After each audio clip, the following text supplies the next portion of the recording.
So for labor law, we'll look at some topics from Unit 1, okay? Trade Unions Act. Trade Unions Act 1926. So these were the legislations that we have in all the 5 units. And for Unit 1, it is only Trade Unions Act that is given. So before that also we have discussed some topics like recognition of trade union, what are the liabilities, rights, that part we already discussed. So we'll see some more provisions. So this International Labor Organization, right, we have some ILO conventions relating to freedom of association as well. As we know, when we talk about Trade Unions Act, it gives us the right to form association. So this right is also been recognized under international standards of on freedom of association. So ILO also has certain conventions wherein this right has been recognized, its benefits are been recognized, and it's said that the national laws, legislations, we should be giving this freedom or right to workers as well. So ILO conventions are, first of all, we have this freedom of association and protection of right to organize. It is a convention of 1948.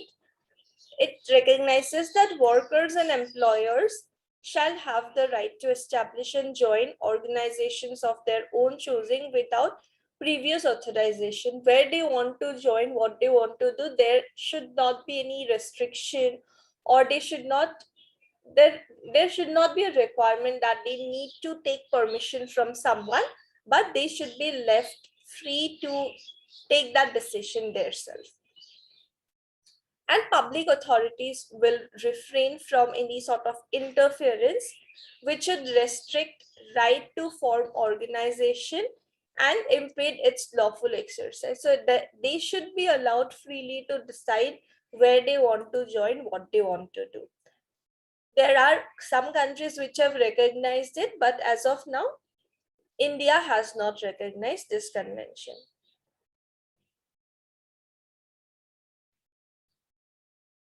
Okay, so India has not ratified this specific convention. Under Trade Unions Act, there is a limitation on how many outsiders in the executive of trade union will be allowed. There is a restriction on outsiders in Federation of Government Servants who cannot affiliate themselves with the Central Federation of Workers. So unless and until they are a worker, there is a restriction on who can and who cannot join. Under this right to form trade union, that is also not like absolute right. If the trade union is not fulfilling the requirements, then it's not necessary for the government that they should recognize or they should get the trade union registered, right? If it is not fulfilling certain conditions, then government can say that I fulfill these conditions first, after that you will be recognized. There are also provisions wherein even after registration, a certain trade union, it can be said that we are withholding your registration, right? We are canceling out the registration. Those provisions also apply. So it's not like absolute right, but yes, in India also, this right has been recognized, but not, this convention has not yet been ratified. It is otherwise, how much ever they can, they are providing this right, that yes, you have right to form associations, but then again, it's not an absolute right. There may be certain reasonable restrictions on that as well. Okay, and this is basically the link where you will get list of all the countries which ratified this certain convention. Okay, if you want to see, you can visit this link also. If at any point in time India ratifies it, we will get that updated list here. But as of now, this is the current status, which all India has and has not ratified. I have just mentioned that. Next one is right to organize and collective bargaining convention. Again, collective bargaining also, we have seen that it's very important, and when we have a trade union, it becomes quite easy for them to represent the workers rather than 1,000 people going with their demands. One person will understand demands of 1,000 people and would easily represent it in front of the employer. So it's very important for collective bargaining also. For a successful collective bargaining, it's very important that there is some sort of an organization or a union or an association that can represent the aims and wishes of the workers. So workers shall enjoy adequate protection against acts of anti-union discrimination, including requirement that a worker cannot join a union or relinquish trade union membership for employment, or dismissal of a worker because of union membership or participation in union activities. Workers should be allowed that they can form these trade unions, they can form these associations and try to uh, get their voice reach the employers. It should not be that just because you have joined this certain trade union, you will be asked to resign from the job or you will not be given certain rights or stuff like that. That should not be allowed. So this thing should be kept separately. They should not be like, okay, you have done this being member of trade union, now we will take revenge for that. That thing should not happen, but it is for the good only, that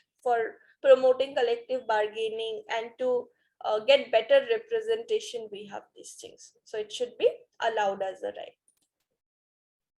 Protection against any act of interference by each other. So workers and employers in the organizations shall enjoy proper protection against any acts of interference by each other. It should not be that employer is constantly saying who all are actively participating in the trade union and they are just simply targeting those people. That thing should not happen.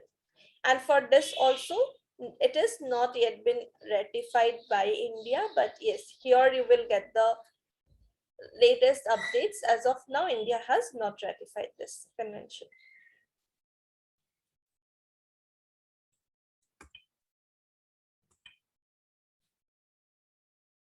And we also have Workers' Representatives Convention 1971. Workers' representative in an organ undertaking shall enjoy effective protection against any act prejudicial to them, including dismissal based on their status or activities as workers' representative or an union membership or participation in union activities. We have seen, right, that in the trade union there would be different people.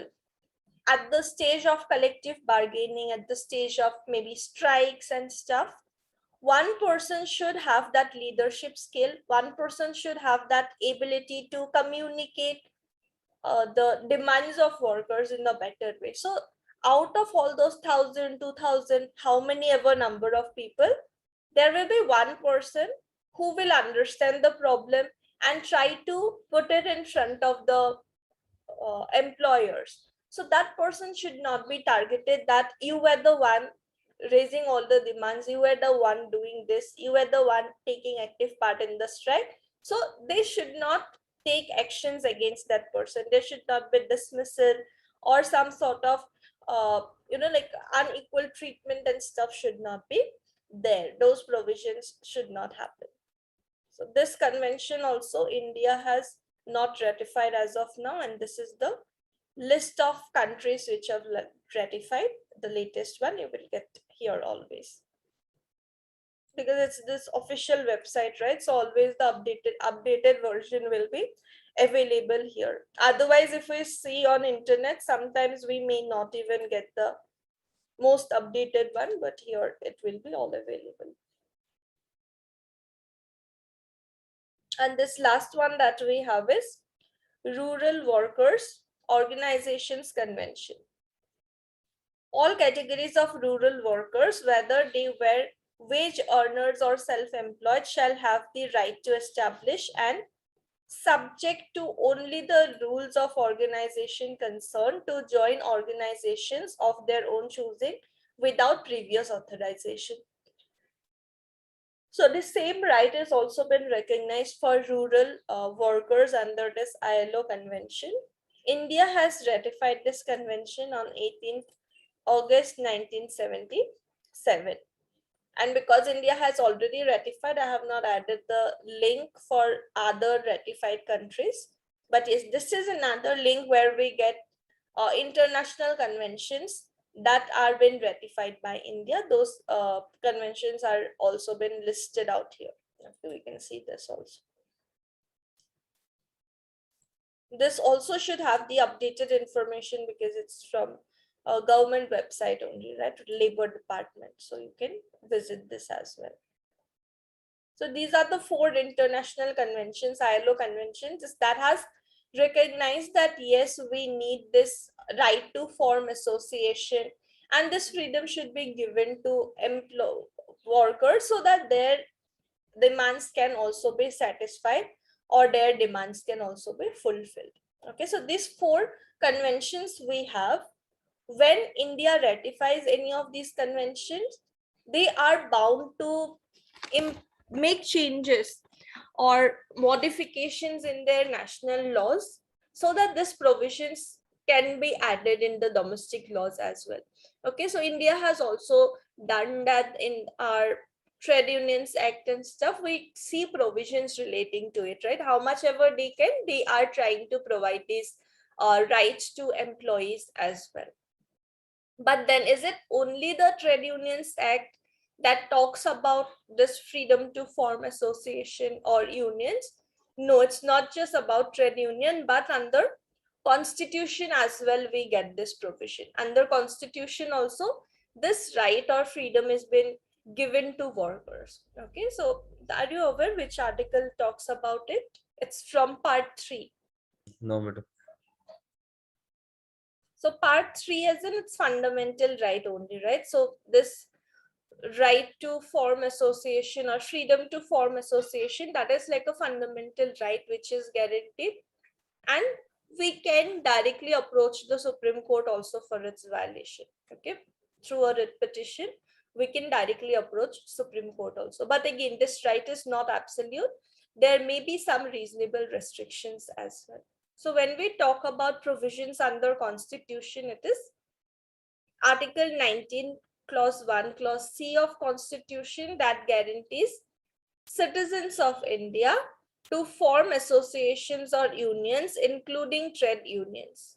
This right is guaranteed under Article 19(1)(c), also includes right to join an association or union. So you can form an association, like those initial 7 members who would approach the registrar for registering a trade union. That is also allowed as a fundamental right. Plus, it is also allowed that you are free to join an association.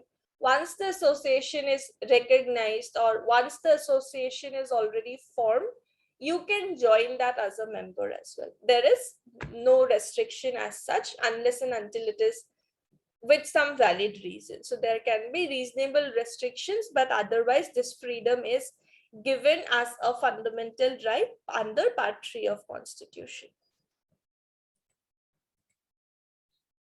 So when we say about this particular right, there can be reasonable restrictions which are imposed.